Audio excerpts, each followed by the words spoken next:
Carta aos Gálatas, capítulo 1. Paulo, apóstolo enviado, não da parte de homens, nem por meio de pessoa alguma, mas por Jesus Cristo e por Deus Pai, que o ressuscitou dos mortos, e todos os irmãos que estão comigo às igrejas da Galácia. A vocês, graça e paz da parte de Deus nosso Pai e do Senhor Jesus Cristo, que se entregou a si mesmo por nossos pecados a fim de nos resgatar desta presente era perversa, segundo a vontade de nosso Deus e Pai, a quem seja a glória para todo o sempre. Amém. Admiro-me de que vocês estejam abandonando tão rapidamente aquele que os chamou pela graça de Cristo para seguirem outro evangelho que, na realidade, não é o evangelho. O que ocorre é que algumas pessoas os estão perturbando, querendo perverter o evangelho de Cristo. Mas ainda que nós ou um anjo dos céus pregue um evangelho diferente daquele que lhes pregamos, que seja amaldiçoado. Como já dissemos, agora repito, se alguém lhes anuncia um evangelho diferente daquele que já receberam, que seja amaldiçoado. Acaso busco eu agora a aprovação dos homens ou a de Deus? Ou estou tentando agradar a homens? Se eu ainda estivesse procurando agradar a homens, não seria servo de Cristo. Irmãos, quero que saibam que o evangelho por mim anunciado não é de origem humana. Não o recebi de pessoa alguma, nem me foi ele ensinado. Ao contrário, eu o recebi de Jesus Cristo por revelação. Vocês ouviram qual foi o meu procedimento no judaísmo, como perseguia com violência a Igreja de Deus, procurando destruí-la. No judaísmo, eu superava a maioria dos judeus da minha idade e era extremamente zeloso das tradições dos meus antepassados. Mas Deus me separou desde o ventre materno e me chamou por sua graça. Quando lhe agradou revelar o seu Filho em mim para que eu o anunciasse entre os gentios, não consultei pessoa alguma. Tampouco subi a Jerusalém para ver os que já eram apóstolos antes de mim, mas de imediato parti para a Arábia e voltei outra vez a Damasco. Depois de 3 anos subi a Jerusalém para conhecer Pedro pessoalmente e estive com ele 15 dias. Não vi nenhum dos outros apóstolos a não ser Tiago, irmão do Senhor. Quanto ao que lhes escrevo, afirmo diante de Deus que não minto. A seguir, fui para as regiões da Síria e da Cilícia. Eu não era pessoalmente conhecido pelas igrejas da Judéia, que estão em Cristo. Apenas ouviam dizer, aquele que antes nos perseguia, agora está anunciando a fé que outrora procurava destruir. E glorificavam a Deus por minha causa. Capítulo 2. 14 anos depois, subi novamente a Jerusalém, dessa vez com Barnabé, levando também Tito comigo. Fui para lá por causa de uma revelação e expus diante deles o evangelho que prego entre os gentios, fazendo-o, porém, em particular aos que pareciam mais influentes, para não correr ou ter corrido inutilmente. Mas nem mesmo Tito, que estava comigo, foi obrigado a circuncidar-se, apesar de ser grego.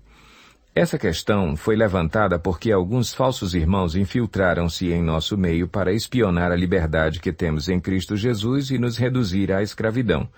Não nos submetemos a eles nem por um instante, para que a verdade do Evangelho permanecesse com vocês. Quanto aos que pareciam influentes, o que eram então não faz diferença para mim, Deus não julga pela aparência, tais homens influentes não me acrescentaram nada. Ao contrário, reconheceram que a mim havia sido confiada a pregação do Evangelho aos incircuncisos, assim como a Pedro aos circuncisos. Pois Deus que operou por meio de Pedro como apóstolo aos circuncisos, também operou por meu intermédio para com os gentios. Reconhecendo a graça que me fora concedida, Tiago, Pedro e João, tidos como colunas, estenderam a mão direita a mim e a Barnabé em sinal de comunhão. Eles concordaram em que devíamos nos dirigir aos gentios e eles aos circuncisos. Somente pediram que nos lembrássemos dos pobres, o que me esforcei por fazer. Quando, porém, Pedro veio a Antioquia, enfrentei-o face a face por sua atitude condenável. Pois, antes de chegarem alguns da parte de Tiago, ele comia com os gentios.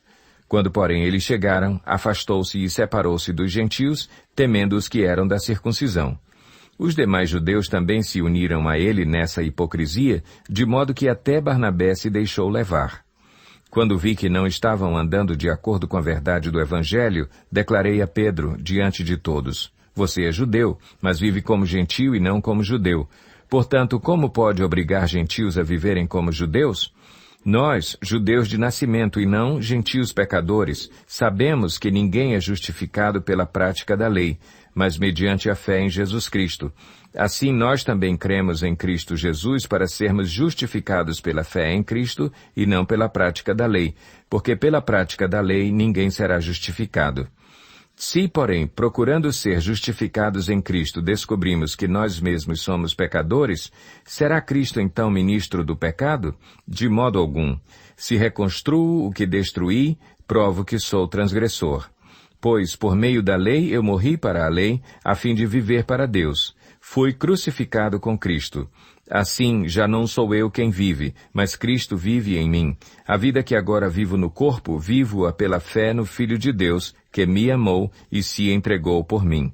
Não anulo a graça de Deus, pois, se a justiça vem pela lei, Cristo morreu inutilmente. Capítulo 3. Ó Gálatas insensatos! Quem os enfeitiçou? Não foi diante dos seus olhos que Jesus Cristo foi exposto como crucificado? Gostaria de saber apenas uma coisa. Foi pela prática da lei que vocês receberam o Espírito ou pela fé naquilo que ouviram? Será que vocês são tão insensatos que, tendo começado pelo Espírito, querem agora se aperfeiçoar pelo esforço próprio? Será que foi inútil sofrerem tantas coisas, se é que foi inútil? Aquele que lhes dá o seu Espírito e opera milagres entre vocês, realiza essas coisas pela prática da lei ou pela fé com a qual receberam a palavra? Considerem o exemplo de Abraão. Ele creu em Deus e isso lhe foi creditado como justiça. Estejam certos, portanto, de que os que são da fé, estes é que são filhos de Abraão.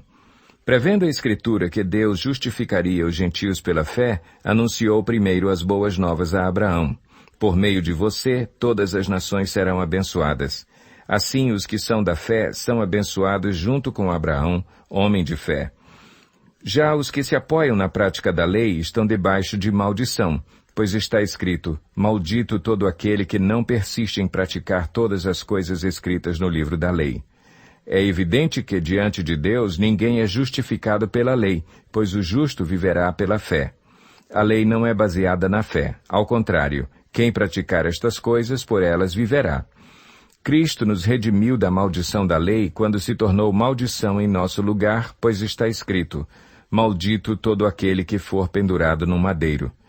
Isso para que em Cristo Jesus a bênção de Abraão chegasse também aos gentios, para que recebêssemos a promessa do Espírito mediante a fé. Irmãos, humanamente falando, ninguém pode anular um testamento depois de ratificado, nem acrescentar-lhe algo.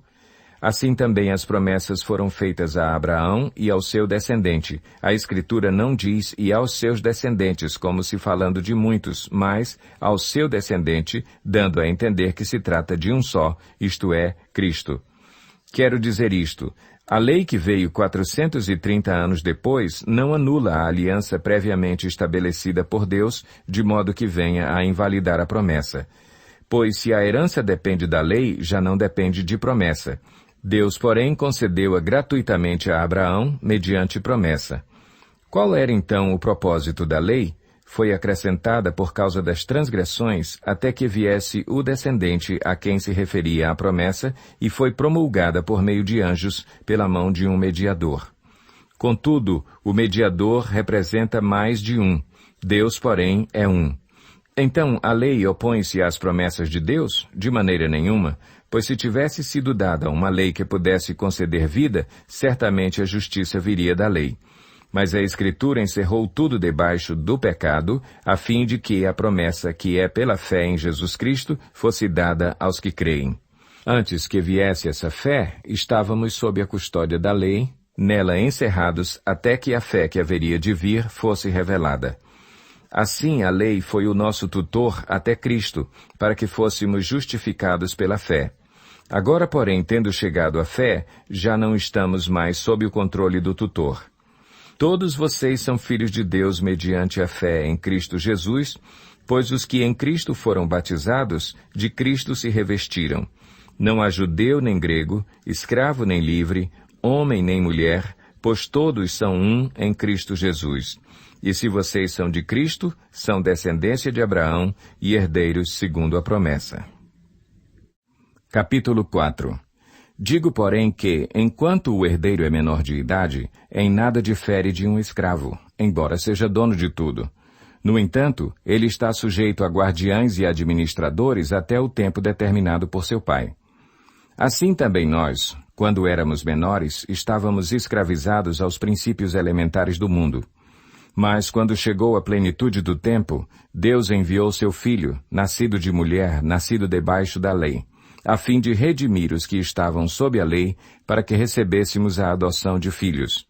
E, porque vocês são filhos, Deus enviou o Espírito de seu Filho ao coração de vocês, e ele clama, Abba, Pai. Assim, você já não é mais escravo, mas filho, e por ser filho, Deus também o tornou herdeiro. Antes, quando vocês não conheciam a Deus, eram escravos daqueles que, por natureza, não são deuses. Mas agora, conhecendo a Deus, ou melhor, sendo por Ele conhecidos, como é que estão voltando àqueles mesmos princípios elementares, fracos e sem poder? Querem ser escravizados por eles outra vez? Vocês estão observando dias especiais, meses, ocasiões específicas e anos. Temo que os meus esforços por vocês tenham sido inúteis. Eu lhes suplico, irmãos, que se tornem como eu, pois eu me tornei como vocês. Em nada vocês me ofenderam. Como sabem, foi por causa de uma doença que lhes preguei o Evangelho pela primeira vez. Embora a minha doença lhes tenha sido uma provação, vocês não me trataram com desprezo ou desdém. Ao contrário, receberam-me como se eu fosse um anjo de Deus, como o próprio Cristo Jesus. O que aconteceu com a alegria de vocês? Tenho certeza que, se fosse possível, vocês teriam arrancado os próprios olhos para dá-los a mim. Tornei-me inimigo de vocês por lhes dizer a verdade? Os que fazem tanto esforço para agradá-los não agem bem, mas querem isolá-los, a fim de que vocês também mostrem zelo por eles. É bom sempre ser zeloso pelo bem, e não apenas quando estou presente. Meus filhos, novamente estou sofrendo dores de parto por sua causa, até que Cristo seja formado em vocês. Eu gostaria de estar com vocês agora e mudar o meu tom de voz, pois estou perplexo quanto a vocês. Digam-me vocês, os que querem estar debaixo da lei. Acaso vocês não ouvem a lei? Pois está escrito que Abraão teve 2 filhos, um da escrava e outro da livre. O filho da escrava nasceu de modo natural, mas o filho da livre nasceu mediante promessa. Isto é usado aqui como uma ilustração. Estas mulheres representam 2 alianças. Uma aliança procede do Monte Sinai e gera filhos para a escravidão. Esta é Agar.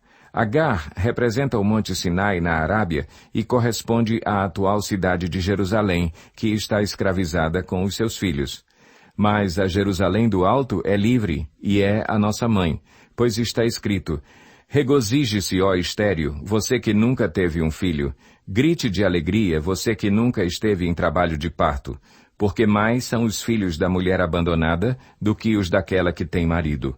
Vocês, irmãos, são filhos da promessa, como Isaque. Naquele tempo, o filho nascido de modo natural perseguiu o filho nascido segundo o Espírito. O mesmo acontece agora. Mas o que diz a Escritura? Mande embora a escrava e o seu filho, porque o filho da escrava jamais será herdeiro com o filho da livre. Portanto, irmãos, não somos filhos da escrava, mas da livre. Capítulo 5. Foi para a liberdade que Cristo nos libertou. Portanto, permaneçam firmes e não se deixem submeter novamente a um jugo de escravidão. Ouçam bem o que eu, Paulo, lhes digo. Caso se deixem circuncidar, Cristo de nada lhes servirá.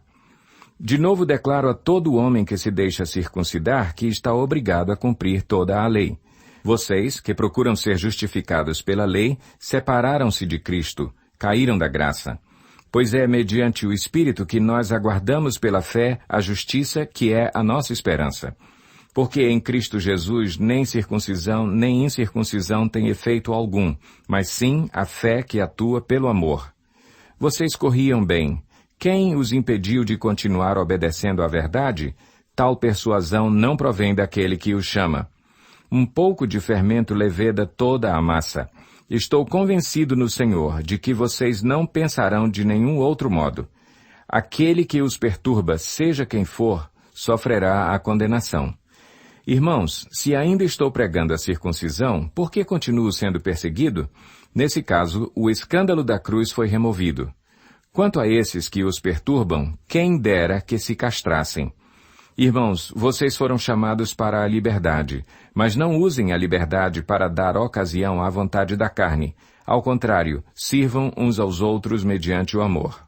Toda a lei se resume num só mandamento: ame o seu próximo como a si mesmo.